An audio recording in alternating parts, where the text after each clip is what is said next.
Okay. So last लेक्चरला आपण science वनचे question discuss केले होते. क्वेश्चन म्हणजे मी तुम्हाला काही इम्पॉर्टंट क्वेश्चन सांगितलेले की ॲटलिस्ट तेवढे कवर करा, त्याच्यामध्ये ॲडअप होणार आहे. आता तुम्ही कमेंट करून सांगायचं की तुम्हाला सायन्स 2चे पहिल्या 2 धड्यांचे प्रश्न पाहिजेत की नाही. जर तुम्ही हा बोलला, बऱ्यापैकी सगळे बोलले कमेंट करून की नाही आम्हाला पाहिजेत, तर मी सायन्स 2च्या पहिल्या आणि दुसऱ्या धड्याचे क्वेश्चन सांगणार ठीक आहे. जर कमेंट कमी आले किंवा नाही आले तर मी त्याचे क्वेश्चन डिस्कस करणार नाही, ठीक आहे. कारण की एक लेक्चरमध्ये तेवढं आपलं धडा शिकवायला जाईल.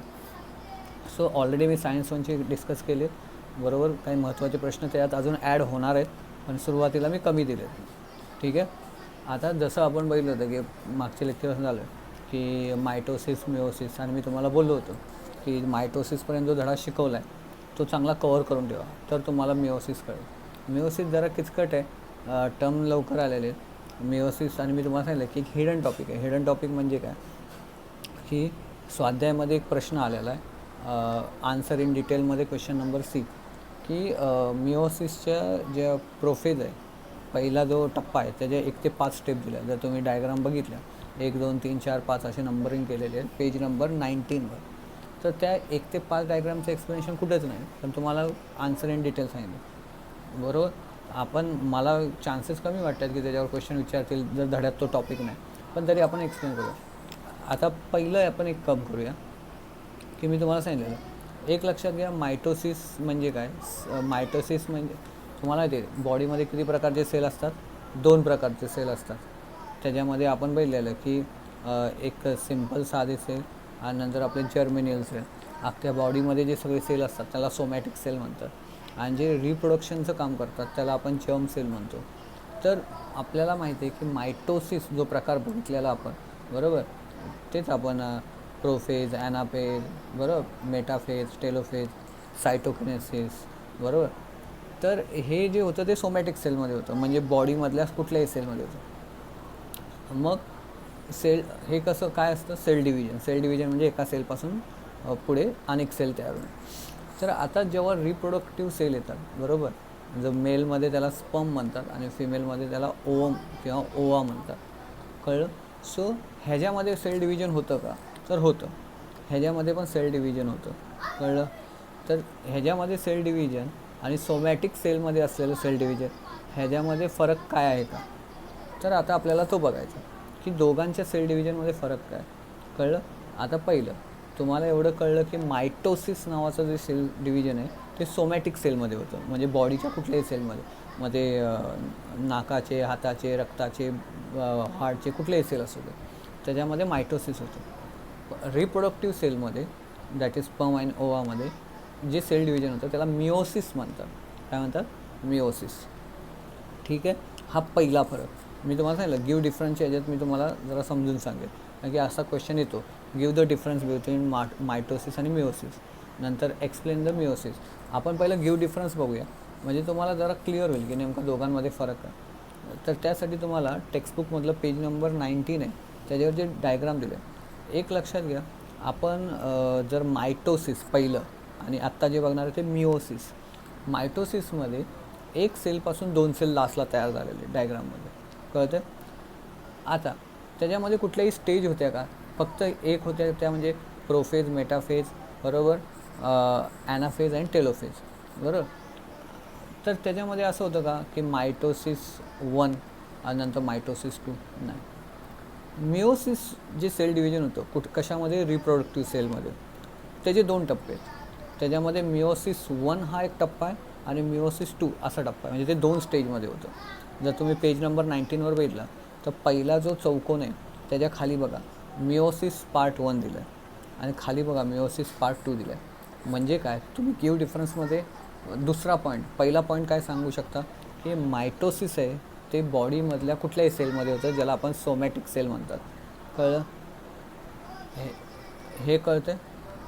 त्यानंतर आपण जे मिओसिस बघतो, मिओसिस हे कुठल्या सेलमध्ये होतं, जर्म सेल, ज्याला आपण रिप्रोडक्टिव्ह सेल. हा गिव्ह डिफरन्सचा पहिला पॉईंट झाला, हे कळतं. आणि जर तुम्हाला सिम्पलमध्ये सांगायचं म्हटलं तर मायटोसिस जे आहे पहिलं, हे एका स्टेजमध्ये होतं, स्टेज 1, म्हणजे कुठल्याही अशा 2 प्रकारचे टप्पे नाही, it's occur in a 1 stage only. पण meiosis occur in a 2 stage, that is meiosis 1 and meiosis 2. हा दुसरा गिव्ह डिफरन्स संपला. आता तिसरा गिव्ह डिफरन्स बघा. जर तुम्ही मायटोसिस बघितलं तर मायटोसिसमध्ये सुरुवातीला सेल डिव्हिजन चालू होतं आणि पेज नंबर 19वर एक सेलपासून 2 सेल तयार होतात, वर दाखवलेलं आहे, वर आहे, कळलं. पण मिओसिसमध्ये आहे का, मिओसिसमध्ये प्रोफेज 1 दिला आहे, प्रोफेज 1 पहिल्या बॉक्समध्ये एक सेलपासून स्टार्ट होतं. आणि मिओसिस पार्ट 2मध्ये लास्टला बघा टेलोफेज 2ला 4 सेल तयार झाले. किती तयार झाले? 4 सेल. म्हणजे काय की असं बोलू शकतात की मायटोसिसमध्ये एका सेलपासून किती सेल तयार होतात? 2 सेल. कळतं आहे. अँड मिओसिसमध्ये एका सेलपासून 4 सेल तयार झाले. ह्या सेलला डॉटर सेल्स म्हणतात. ह्यालाच काय म्हटलं जातं? Daughter cell. तुम्हाला माहिती आहे डॉटर सेल म्हणजे नवीन सेल जे तयार झाले त्यांना डॉटर सेल्स म्हटलं जातं. तर मायटोसिसमध्ये 2 डॉटर सेल तयार होतात. पण मिओसिसमध्ये जर तुम्ही बघितलं सर्वात लास्टच्या स्टेजला खाली मिओसिस 2मध्ये टेलिफोन जो लास्टचा स्टेज आहे त्याच्यामध्ये 1, 2, 3, 4 डॉटर सेल तयार झाले. म्हणजे गिव्ह डिफरन्समधला अजून एक पॉईंट असा झाला की in mitosis there is a 2 daughter cells occur or create. पण मिओसिसमध्ये 4 डॉटर सेल तयार होतात. हे झाला गिव्ह डिफरन्सचा मुद्दा. आता एक सर्वात गिव्ह डिफरन्सचा सर्वात मोठा पॉईंट म्हणजे जर तुम्ही आणि मी तुम्हाला सांगेल की शक्यतो गिव्ह डिफरन्स फॉर्मेटमध्ये जर मायटोसिस आणि मिओसिस पाठ करा. जर तुम्हाला आलं शॉर्टकटमध्ये की give the short note on a mitosis and meiosis, तर गिव्ह डिफरन्समध्ये गाईडमध्ये 7 पॉईंट दिले आणि 2 मार्काचा जर क्वेश्चन असेल शॉर्ट नोट तर तुम्हाला 4 पॉईंट लागतात आणि 3 मार्काचा असेल तर 6 पॉईंट. जर गिव्ह डिफरन्स जर पाठ केलं फॉर्मॅटमध्ये तुम्हाला जास्त काय म्हणजे डोक्याला ताण द्यायची गरज नाही. शॉर्ट नोट आला मायटोसिस 3 मार्काला, गिव्ह डिफरन्सचा मायटोसिसचा जो कंपार्टमेंट आहे तो लिहून ठेवायचा. मिओसिस आलं शॉर्ट नोटसाठी तर मिओसिसचा जो कंपार्टमेंट आहे तो पॉईंटशी लिहून ठेवायचा. झालं क्वेश्चन कवर. म्हणजे एका ह्याच्यात 2 शॉर्ट नोट, 1 गिव्ह डिफरन्स तयार झालं. कळतं आहे. सो आत्ताचे गिव्ह डिफरन्स झाले ते कळलं. आता एक लक्षात घ्या, एक सर्वात महत्त्वाचा पॉईंट म्हणजे की क्रोमोझोमची संख्या. आता तुम्हाला माहिती आहे आपण मायटोसिस बघितलेलं एका सेलपासून 2 सेल तयार झाले आणि हे जे सेल असतात त्याच्या म्हणजे क्रोमोझोमची संख्या जी असते ती समान राहावी लागते. म्हणजे तुम्हाला माहिती आहे एका सेलमध्ये एका न्यूक्लियसमध्ये किती क्रोमोझोमच्या पेयर असतात? तर 23 पेयर असतात आणि सिंगल म्हटलं तर किती असतात? 46. बरोबर. मायटोसिसमध्ये म्हणजे पहिल्या ह्याच्यामध्ये जेव्हा 2 सेल तयार झाले तर दोन्ही सेलमध्ये 23 पेयर म्हणजे 46 23 जोड्या 23 जोड्या. म्हणजे प्रत्येक सेलमध्ये जे 2 सेल तयार झाले त्यामध्ये 46 क्रोमोझोम असे होते. म्हणजे काय की जो ओरिजिनल सेल होता त्याच्यात 23 पेयर होते, त्या ओरिजिनलपासून 2 सेल तयार झाले त्याच्यामध्ये पण 23 क्रोमोझोम. म्हणजे संख्या बदलली का? नाही, संख्या काय झाली? क्रोमोझोमची सेम राहिली. बरोबर. सो एक लक्षात घ्या की ह्याच्यामध्ये क्रोमोझोमचा जो नंबर आहे तो काय राहतो? हे सेम राहतो. काय राहतो? सेम राहतो. त्यालाच म्हणतात diploid cell. In mitosis chromosome number does not change. Diploid cell remain diploid without change. Diploid cell म्हणजे हेच 23 जोड्या ज्या आहेत ते डिप्लॉइड सेल. बरोबर. ते नंबर ऑफ क्रोमोझोमच्या ज्या जोड्या आहेत त्या सेम राहतात मायटोसिस म्हणजे पहिल्यावाल्या. आज जो मिओसिस बघतोय त्याच्यामध्ये कसं असतं की नंबर ऑफ क्रोमोझोम एका सेलमध्ये किती जोड्या असतात? 23. म्हणजे क्रोमोझोम किती झाले? 46. बरोबर. हे जे नवीन सेल तयार होतात मिओसिसमध्ये दुसऱ्या ह्याच्यामध्ये त्याच्यामध्ये 46 क्रोमोझोम असण्यापेक्षा 46चे अर्धे राहतात. 23 किती? 23 क्रोमोझोम राहतात म्हणजे अर्धे होतात. बरोबर. बघा नीट डिफरन्स लक्षात घ्या. मायटोसिस जे सोमॅटिक सेलमध्ये होतं त्याच्यामध्ये नंबर ऑफ क्रोमोझोम पेअर किंवा क्रोमोझोमची संख्या पेअर किती आहेत? जोड्या किती आहेत? 23 आणि संख्या किती आहे? 46. नवीन 2 सेल तयार होतात त्याच्यामध्ये प्रत्येक सेलमध्ये 46 क्रोमोझोम किंवा 23 जोड्या सेम राहतात. जेव्हा मिओसिस होतं रिप्रोडक्टिव्ह सेलमध्ये त्यावेळी काय होतं की नंबर ऑफ क्रोमोझोमची संख्या हाफ होते. बरोबर. काय होते? हाफ होते. म्हणजे तुम्हाला माहिती आहे 46 क्रोमोझोम असले पाहिजे, पण जेव्हा ते 4 डॉटर सेल तयार होतात मिओसिसच्या अखेरला, बरोबर, जे आपण सांगितलं प्रत्येक सेलमध्ये क्रोमोझोमची संख्या 23 असते. तुम्हाला माहिती आहे टोटल 46 असतात पण ह्यांच्यात काय राहते? 23. आता हे असं का होतं ते तुम्हाला रिप्रोडक्शनमध्ये माहिती आहे की जेव्हा मेलमधून स्पर्म आणि फिमेलमधून ओवा किंवा एक कंबाईन होतं, तर ह्याच्याकडं सेम मेलमध्ये जसं 23 क्रोमोझोम राहतात, फिमेलमध्ये पण 23 राहतात. 23 आणि 23 कंबाईन होऊन 46 म्हणजे 23 पेअर होतात. कळलं?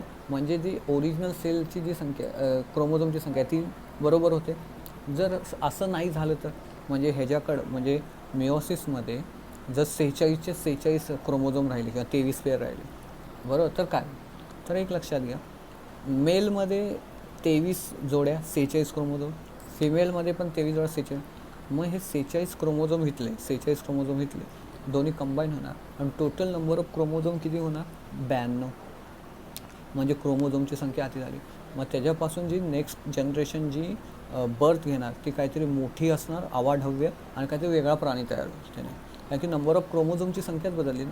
आपल्याला माहिती आहे सजीवांमध्ये क्रोमोझोमची संख्या किती पाहिजे? 23 पेअरच पाहिजे आणि टोटल क्रोमोझोम किती म्हणजे 46च पाहिजे. त्यासाठी जेव्हा रिप्रोडक्टिव्ह सेलमध्ये मिओसिस होतं त्यावेळी नंबर ऑफ क्रोमोझोमची संख्या हाफ होते. मेलमधल्या स्पर्ममध्ये ते किती होतात? 46च्या ऐवजी 23च क्रोमोझोम येतात. फिमेलमध्ये पण सेम होतं, बरोबर. म्हणून आता नंबर ऑफ क्रोमोझोमची संख्या किती झाली? 23 झाली, म्हणजे 46च्या हाफ झाली. म्हणून असं बोललं जातं की मिओसिसमध्ये सेल जे आहेत ते हॅप्लॉईड होतात. हॅप्लॉईड म्हणजे नंबर ऑफ क्रोमोझोमची संख्या हाफ होते, हॅप्लॉईड सेल. आणि मायटोसिस जे पहिलं आहे त्याच्यामध्ये नंबर ऑफ क्रोमोझोम काय असतात? सेम राहतात, म्हणजे 46 क्रोमोझोम आहे तर 46च राहतात दोन्ही सेलमध्ये. So they are called a diploid cell. कळलं? Diploid cell. सो हा एक डिफरन्स आहे की जेव्हा मायटोसिस होतं तेव्हा जे मायटोसिसमध्ये जे सेल तयार होतात नवीन डॉटर सेल ते काय असतात? डिप्लॉईड असतात. आणि मिओसिसमध्ये जे नवीन सेल तयार होतात ते काय असतात? हॅप्लॉईड असतात. सो गिव्ह डिफरन्सचे आय थिंक सो मी जे आत्तापर्यंत पॉईंट सांगितले ते तुमच्या लक्षात आले असते. ठीक आहे. सो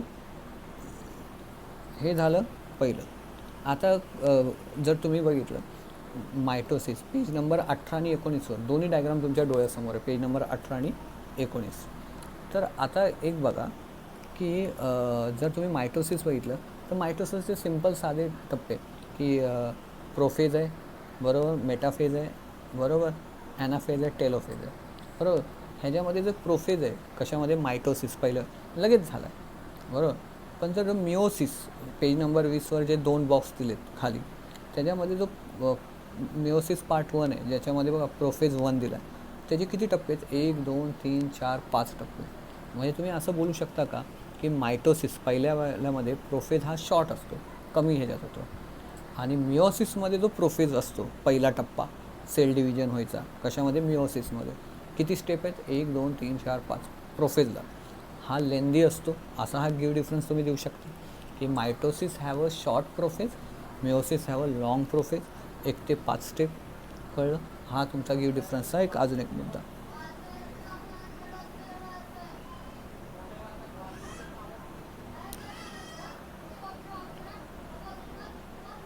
आता गाईडमध्ये पण एक पॉईंट दिला आहे की mitosis is essential for the growth and development, बरोबर.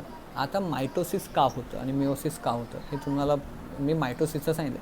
मायटोसिस म्हणजे काय? एका सेलपासून 2 सेल तयार म्हणजे नवीन सेल तयार. तुम्हाला माहिती आहे बॉडी दररोज वेअर अँड टेअर होत असते. वेअर अँड टेअर म्हणजे त्याची दररोज झीज होत असते, जखमी होत असते. मग ती वेअर अँड टेअर भरून काढण्यासाठी किंवा ती जखम भरून काढण्यासाठी काय असतं? तुमचं मायटोसिस होतं. एकापासून 2 सेल मग ती जखम भरून निघते किंवा आतलं काय असेल बिघडलेलं ते भरून निघतं. म्हणजे काय? जेव्हा तुमची ग्रोथ होते, वाढ होते, तेव्हा तुमचं मास वाढतं, म्हणजे नंबर ऑफ सेल पण असे वाढत असतात, ग्रोथ होते.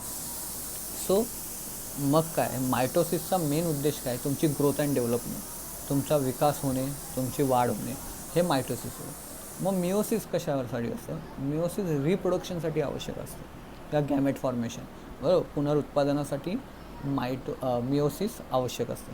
हे मायटोसिस कशासाठी आवश्यक आहे? ग्रोथ अँड डेव्हलपमेंट, बॉडीची वाढ होण्यासाठी आवश्यक आहे. मिओसिस कशासाठी आहे? रिप्रोडक्शनसाठी. मग गिव्ह डिफरन्समधला हा दुसरा मुद्दा अजून एक मुद्दा कळला की mitosis essential for the growth and development, meiosis essential for the formation of gamete in a sexual reproduction, बरोबर. तुमचं रिप्रोडक्शनसाठी गॅमेट फॉर्मेशन, गॅमेट म्हणजे एक सेलचा गोळा तयार होतो, त्या male and female cell combine होतात तर गॅमेट फॉर्मेशनसाठी आवश्यक आहे, बरोबर. हा गिव्ह डिफरन्सचा एक मुद्दा तयार झाला. आणि गिव्ह डिफरन्सचा की mitosis take place in a both somatic cell and germinal cell. Mitosis असतं ते सोमॅटिक सेलमध्ये पण होतं आणि जर्मिनल सेलमध्ये पण होतं. मायटोसिस म्हणजे एकापासून 2 सेल तयार होणे, बरोबर. मग ते मिओसिसमध्ये होतं का? तो होतं, बरोबर. मायटोसिस मिओसिस दोघांमध्ये होतं. पण मिओसिस आहे ते फक्त आणि फक्त कशामध्ये होतं? Germinal sale. ते सोमॅटिक सेलमध्ये होत नाही, बरोबर. मायटोसिस काय, हे मिओसिस काय, फक्त आणि फक्त सोमॅटिक सेलमध्ये, सॉरी जर्मिनल सेलमध्ये, सोमॅटिक सेलमध्ये होत नाही. दुसरं कुठलं? मिओसिस. हा गिव्ह डिफरन्सचे मुद्दे. त्यानंतर एक मुद्दा आला आहे, genetic recombination does not happen in a mitosis as there is a no crossing over. आणि genetic recombination take place in a homologous chromosome in their crossing over during the prophase 1. आता हा मुद्दा मी आहे ना गाईडमध्ये जो गिव्ह डिफरन्स आहे 5वा मुद्दा, हा मी तुम्हाला जरासा नंतर सांगतो. नंतर म्हणजे काय की एक्सप्लेन द मिओसिस. मिओसिस तुम्हाला शॉर्टकटमध्ये, आता हे झालं गिव्ह डिफरन्स मायटोसिस मिओसिस. तुम्हाला कुठलाही क्वेश्चन आला की मिओसिस एक्सप्लेन करा, तर हे जे मुद्दे आहेत 6-7 ते सरळ लिहून टाकायचे, कळलं. आणि डायग्राम जी आहे पुस्तकातली डायग्राम शक्यतो प्रिफर नका करू. जर तुमच्या डायजेस्टमध्ये मिओसिसची डायग्राम आहे तर ती प्रिफर करा, कळलं. तर हे 7 मुद्दे लिहायचे आणि डायग्राम काढायचे, संपलं, बरोबर. तरी पण आपल्याला पुस्तकाप्रमाणे जर असं बघायचं, त्यामुळे व्हॉट इज मिओसिस. जसं आपण मायटोसिस बघितलं की मायटोसिस हॅवं सायटोकिनेसिस, कॅरिओकिनेसिस. म्हणजे पहिलं त्यांचं काय होतं, न्यूक्लियसचे 2 तुकडे होतात, नंतर त्यांचं सेलचे 2 तुकडे होतात आणि 2 सेल तयार होतात. मग तुम्हाला माहिती आहे की आपण बघितलेलं की कॅरिओकिनेसिसमध्ये आपले काय म्हणतात, प्रोफेज, मेटाफेज, ॲनाफेज, टेलोफेज असे 4 टप्पे. मग तसं मिओसिसमध्ये काय असतं, तर पहिला तर पॉईंट आपण बघितला आहे, बरोबर.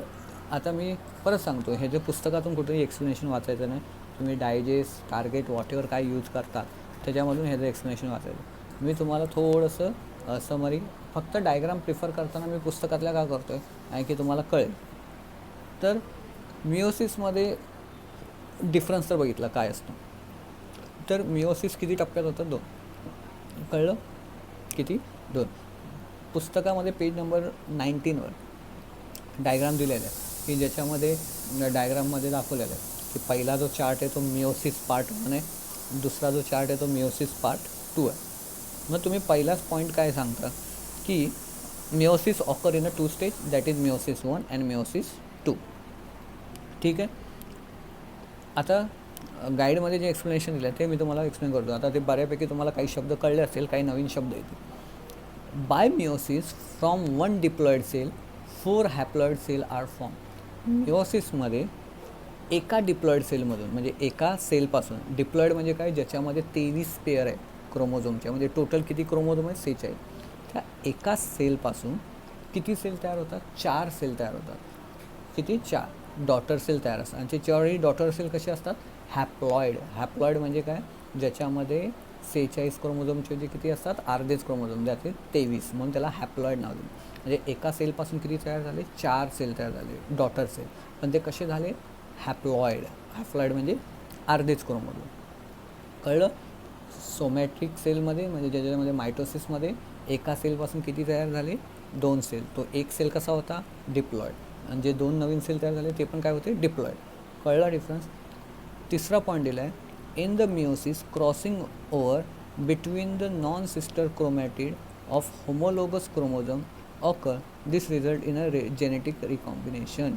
त्यांनी काय सांगितलं आहे, नॉन सिस्टर क्रोमॅटिड, बरोबर. क्रोमोझोममध्ये सिस्टर क्रोमॅटिड आणि नॉन सिस्टर क्रोमॅटिड काय असतात हे आपण प्रोफेज पार्ट 1 तो 1.5 दिला आहे त्याच्यामध्ये एक्सप्लेन करूया, कळलं. कारण की हा पॉईंट त्याच्यामध्ये आला आहे, बरोबर.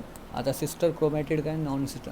तुम्हाला माहिती आहे एक क्रोमोझोम असतो तो एक्सच्या शेपमध्ये असतो, बरोबर, एक्सच्या शेपमध्ये. आणि एक्सच्या शेपमध्ये हे जे 2 एकमेकाला चिटकलेले असतात ते म्हणजे सिस्टर क्रोमॅटिड. आणि समज दुसरा एक्स घेतला, बरोबर, हे ते जे दुसरे एक्समधले जे क्रोमोझोम आहेत हे म्हणजे नॉन सिस्टर क्रोमॅटिड. एकाच क्रोमोझोमचे जे पार्ट आहेत ते म्हणजे सिस्टर क्रोमॅटिड. 2 क्रोमोझोम घेतले, 2 एक्स, तर हे दोन्ही क्रोमोझोम काय झाले? नॉन सिस्टर क्रोमॅटिड, कळलं. ह्याच्यामध्ये दोन नॉन सिस्टर एक्स काय होतात, क्रॉसिंग ओव्हर होतात. क्रॉसिंग ओव्हर म्हणजे काय, एकमेकाला चिटकतात, बरोबर, असे चिटकतात एक्स दोन. मग ह्याला, आणि त्यामुळे काय होतं, जेनेटिक रिकॉम्बिनेशन म्हणजे काय होतं, जीन्स एकमेकांमध्ये एक्सचेंज होतात त्याच्यामध्ये, आणि इन्फॉर्मेशन तयार होते, जेनेटिक इन्फॉर्मेशन म्हणजे त्या पर्टिक्युलर जो त्या ह्युमन बिंगची जी इन्फॉर्मेशन आहे ती काय होते, तिथे स्टोर होते, जेनेटिक रिकॉम्बिनेशन. नंतर the four daughter cells formed after the complete meiosis are genetically recombined and not exactly alike, also not exactly similar to their parent cell. बरोबर. आता तुम्हाला माहिती आहे मिओसिसमध्ये एका सेलपासून किती तयार झाले, 4 सिस्टर. आता ह्याच्यामध्ये काय आहे, त्यांची जेनेटिक जी इन्फॉर्मेशन आहे ती रिकम्बाईन झाली. रिकम्बाईन झाली म्हणजे काय, की एक इन्फॉर्मेशन त्यांची एक्सचेंज झाली, बरोबर, बऱ्यापैकी इन्फॉर्मेशन आहे. आणि ते अलाईक नाही आहे. अलाईक म्हणजे काय, ते सगळे 4ही सेल जे आहेत ते काय सेम नाही आहेत, ते वेगवेगळे सेल आहेत, कळलं. Also not exactly similar to their parent cell. त्यांचा जो पॅरेंट सेल होता, म्हणजे जर तुम्ही पेज नंबर 19वर जो पहिला प्रोफेजमधला पहिला डायग्राम आहे तो सेल बघा, आणि त्याची लास्टला जी डायग्राम आहे 4 टेलोफेज 2मधले 4 सेल खालच्या बॉक्समध्ये, हे 2 सेल वेगवेगळे, पॅरेंट सेलपेक्षा वेगवेगळे. सो हे तुमचं. त्यानंतर meiosis. Spores and gamete are form by the meiosis. Spores किंवा गॅमेट. गॅमेट फॉर्मेशन म्हणजे काय, की गॅमेट्स कंबाईन होऊन पुढे एम्ब्रिओ म्हणजे चाइल्ड तयार होतं. मग हे गॅमेट फॉर्मेशन कशाने होतं, मिओसिसने. स्पोर कशामध्ये, वनस्पतींमध्ये स्पोर तयार होतं, कळलं. Meiosis help to restore and maintain the chromosome number. मिओसिसमुळे क्रोमोझोमचा नंबर मेंटेन राहतो. सिम्पल गोष्ट आहे, मी तुम्हाला सांगितलं की मेलमधून ओवा, स्पर्म, फिमेलमधून ओवा, 23 क्रोमोझोम इथून, 23 क्रोमोझोम इथून जेव्हा कंबाईन होतं तेव्हा 46, म्हणजे काय, नंबर ऑफ क्रोमोझोम काय राहिले, बरोबर राहिले. 46 क्रोमोझोम 23 पेअर बरोबर राहील, मग ते रिटेन्शन होतं, कळतं. सो आता हे झालं इन जनरल इन्फॉर्मेशन, बरोबर. त्यानंतर मिओसिस 1 आणि मिओसिस 2 ह्या 2 पार्टमध्ये काय होतं, तुमचं मिओसिस होतं. तर मिओसिसमध्ये homologous chromosome undergo the crossing over and hence there is a genetic rim. Crossing over म्हणजे काय, तुम्हाला सांगतो, 2 क्रोमोझोम आहेत, 2 एक्स आहेत, ते एकमेकांना जाऊन चिटकतात एंडला, असे, त्याला म्हणतात क्रॉसिंग ओव्हर, कळलं, त्याला म्हणतात क्रॉसिंग ओव्हर. सो ही क्रॉसिंग ओव्हर होते त्या एका सेलमध्ये, डॉटर सेलमध्ये, बरोबर. सो त्यामुळे काय होतं, जेनेटिक रिकॉम्बिनेशन म्हणजे जीनची जी माहिती आहे, बरोबर, ती काय होते, कंबाईन होते किंवा रिकम्बाईन होते, बरोबर. The homologous chromosome are divided into 2 groups and from these 2 haploid sets are formed. Homologous chromosome आहे त्याच्यापासून काय किती सेल तयार होतात, 2 सेल तयार होतात. जर तुम्ही मिओसिस पार्ट 1 बघितला तर प्रोफेज 1मध्ये जो एक सेल होता त्याच बॉक्समध्ये सर्वात लास्टचा तो टेलोफेज 1 आहे, त्या एका सेलपासून किती तयार झाले, 2 सेल तयार झाले. पण 2 कसे झाले, 2 हॅप्लॉइड सेल तयार झाले. हॅप्लॉइड म्हणजे मी तुम्हाला सांगितलं काय असतं. आता तुम्हाला माहिती आहे प्रोफेज 1 जो आहे कशाचा, मिओसिसचा, तो खूप लेंदी आहे. पहिल्याच आपण बघितलेलं 1 2 3 4 5 स्टेजमध्ये होतो, 5 फेज. मग त्या 5 फेजला नावं पण दिलेली आहे, leptotene, zygotene, pachytene, diplotene and diakinesis. During pachytene crossing over take place. जो पकायटीन नावाचा जो स्टेज आहे त्याच्यावेळी क्रॉसिंग ओव्हर म्हणजे मी तुम्हाला सांगितलं की 2 क्रोमोझोम आहे नॉन सिस्टर, ते एकमेकाला काय होतात, जाऊन चिटकतात किंवा क्रॉस होतात, त्यालाच आपण काय म्हणतो, क्रॉसिंग ओव्हर, ठीक आहे. नंतर मिओसिस 2. मिओसिस 2 जो आहे तो मायटोसिससारखा आहे. मायटोसिसमध्ये किती फेज आहे, प्रोफेज, मेटाफेज, ॲनाफेज, टेलोफेज. तसंच ह्याचं काय होतं, आता आपण बघितलेलं की मायटोसिसमध्ये एकापासून 2 सेल तयार झाले. आता तुम्हाला माहिती आहे मिओसिसमध्ये एकापासून वरच्या ह्याच्यामध्ये 2 सेल तयार झालेत. मिओसिसमध्ये पहिला टप्पा, मिओसिस पार्ट 1, त्याच्यामध्ये एकापासून 2 सेल तयार झाले. आता त्या 2 सेलचं काय होणार, मायटोसिस होणार, म्हणजे प्रत्येक एका सेलपासून 2 सेल तयार होणार. मग 2 सेलपासून एक्झॅक्टली किती होणार लास्टला, 4. मग अशा प्रकारे काय होतं, मायटोसिस 2मध्ये जे लास्टला टेलोफेज 1मध्ये, टेलोफेज 1 पहिला बॉक्समध्ये जे लास्टला 2 सेल तयार झाले त्यांचं डिव्हिजन होतं. मग हा एक सेल, हा एक सेल, ह्याच्यापासून 2 सेल तयार झाले, ह्याच्यापासून 2, मग लास्टला किती होतात, 4 सेल तयार होतात. हे झालं तुमचं मिओसिस पार्ट 2, कळतं आहे. सो अशा प्रकारे हा मायटोसिस आणि मिओसिस हा पार्ट आहे. त्यामुळे बोललं की समोर डायग्राम ठेवा, पण एक्सप्लेनेशनमध्ये काय करायचं तुम्हाला सांगतो. पहिलं जायचं डायजेस्टमध्ये, मायटोसिस आणि मिओसिसमधला पहिला गिव्ह डिफरन्स डोक्यात आणायचा. कळलं? हे डोक्यात आणलं. त्यानंतर डायजेस्टमधली जी समरी आहे त्या समरीमध्ये लास्टला मिओसिस एक्सप्लेन केलेलं आहे. मग ते पाठ करायचं. पहिलं काय गिव्ह डिफरन्स आणि त्यानंतर ते. मग जरा असं तुम्हाला काय म्हणतं डोक्यात प्रकाश होईल. आणि हे दोन झाल्यानंतर जो आन्सर इन डिटेलवाला जो टॉपिक आहे कुठला की प्रोफेज मिओसिसमध्ये प्रोफेजचे 5 स्टेज आहेत ते एक्सप्लेन करा. आता ते डिटेलमध्ये दिलेले आहेत की क्रॉसिंग ओव्हर म्हणजे काय, सिस्टर क्रोमॅटिड म्हणजे काय, बरोबर. ते मी तुला सांगितलं बोर्डामध्ये विचारण्याचे चान्सेस खूप कमी आहे, कारण की तो टॉपिक कुठंच एक्सप्लेन केलेला नाही पुस्तकामध्ये. फक्त आणि फक्त त्याच्यावर डायरेक्ट क्वेश्चन आला. हे पण परिणाम कशाचे आहेत माहिती आहे का तुम्हाला? हे काय केलं त्यांनी एनसीईआरटी दिल्ली बोर्डची जी पुस्तक आहे त्याच्यामधून डायरेक्ट कॉपी पेस्ट प्रश्न उत्तर करण्याचा प्रयत्न केला. त्याच्यामध्ये त्यांच्या लक्षातच आलं नाही की आपण हा टॉपिक डिटेलमध्ये एक्सप्लेन केला आहे की नाही केला आहे, काय केलं आहे, बरोबर.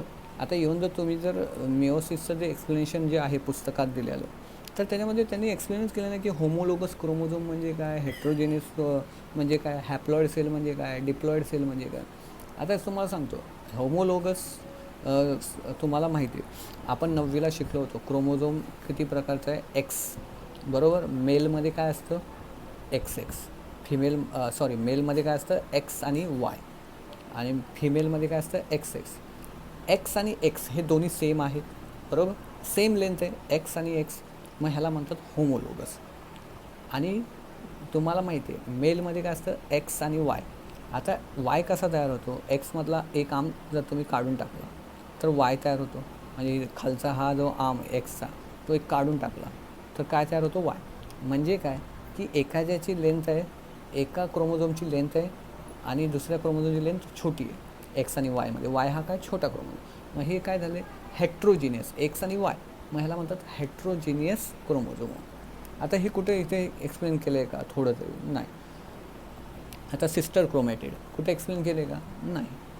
म्हणून तुम्हाला बोललो की डायजेस्टमधली ही समरी वाचा. कळलं? पहिलं गिव्ह डिफरन्स मायटोसिस मिओसिसमध्ये आणि नंतर मग डायजेस्टमध्ये पेज नंबर 36वर मिओसिसचं एक्सप्लेनेशन दिलं ते वाचा.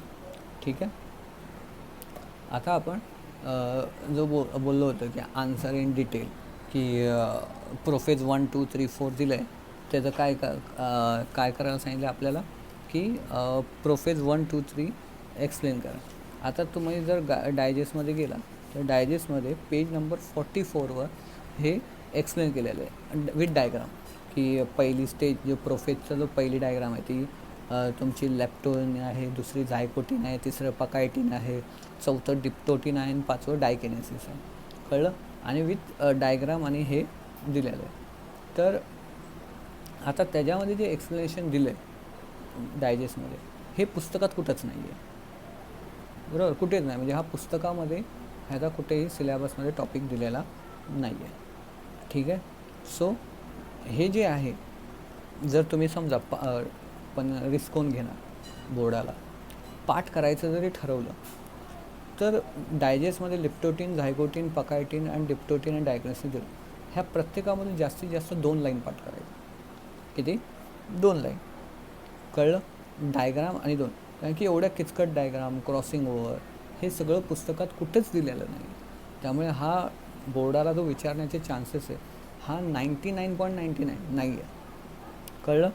पण तरी तुम्हाला पाहिजे असेल हा हिडन टॉपिक, बरोबर, डायग्रामसहित, तर मी काय करेल एक्सप्लेन करेल. आज नाही, कारण की आज अर्ध्या तासाचं लेक्चर झालेलं आहे.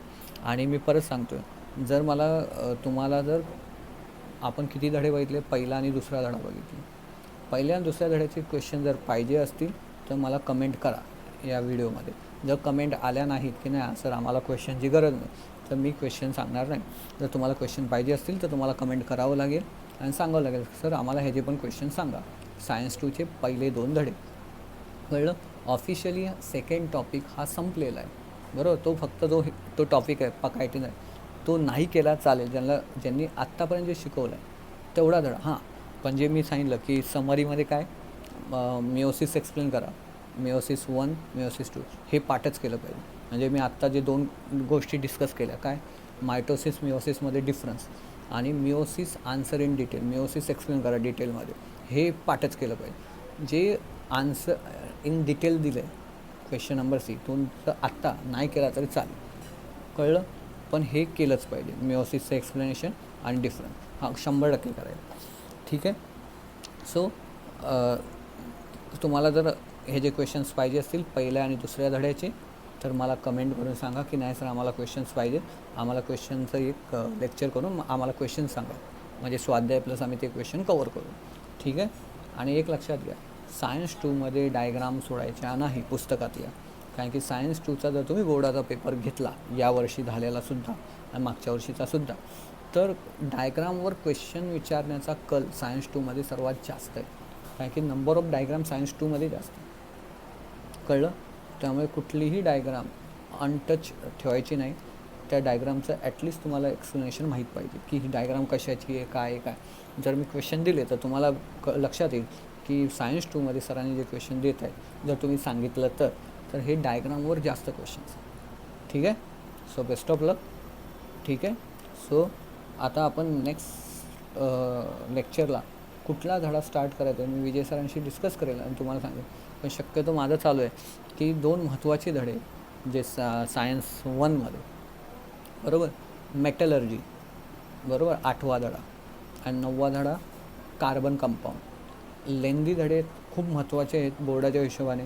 मी तुम्हाला सांगितलं शाळा कधी चालू होईल काय होईल ते माहीत नाही, पण किंवा बोर्डाची जर तुमची शाळा चालू झाल्या नाहीत ऑक्टोबर नोव्हेंबर नंतर चालू झाल्या, तर पोर्शन जरी अर्धा केला तर काही धडे असे टिपिकल की ते बोर्ड काय करू शकत नाही, टाळू शकत नाही. कळलं. तर त्याच्यामध्ये मेटलर्जी आणि कार्बन कंपाऊंड, बरोबर, ह्या 2पैकी एक धडा तर 100% बोर्ड ठेवणार. कळलं. ह्या 2पैकी एक धडा 100% ठेवणार. जर समजा तुमची शाळा अनफॉर्च्युनेटली ऑक्टोबर नोव्हेंबरपर्यंत चालूच नाही झाली आणि तुमची नोव्हेंबरला शाळा चालू झाली, आता नोव्हेंबर डिसेंबर जानेवारी फेब्रुवारी मार्च समजा पोस्टपोन केली, एप्रिलला एक्झाम ठेवली, बरोबर, एप्रिल मेला, तरी बोर्ड 8वा किंवा 9वा 2पैकी एक धडा ठेवणारच. जसं लाईट 1-2 आहे त्याला तो निग्लेक्ट करू शकत नाही, तर तसंच 8व्या आणि 9व्यापैकी एक धडा तर बोर्ड ठेवणार, म्हणजे ठेवणार, 100% ठेवणार. कळतं आहे. सो नेक्स्ट लेक्चरला मी विजय सरांशी डिस्कस करतो 8वा धडा स्टार्ट करायचा का 9वा धडा स्टार्ट करायचा. डिटेल धडे ते धडे 3 लेक्चरमध्ये होणार नाही, त्याला 8-8 लेक्चर लागू शकतात. कळलं. सो ते नीट शिकवावे लागतात. सो बघू, सरांशी डिस्कस करू आणि मग मी तुम्हाला नेक्स्ट लेक्चरला, आणि क्वेश्चन पाहिजे असतील सायन्स 2चे तर मला कमेंटमध्ये 100% सांगा. जर तुम्ही कमेंट्स केल्या नाही मी क्वेश्चन्स डिस्कस करणार नाही. मग तुम्ही जो धडा शिकवला आहे तेवढे टॉपिक सगळे कवर करा. ठीक आहे. Best of luck.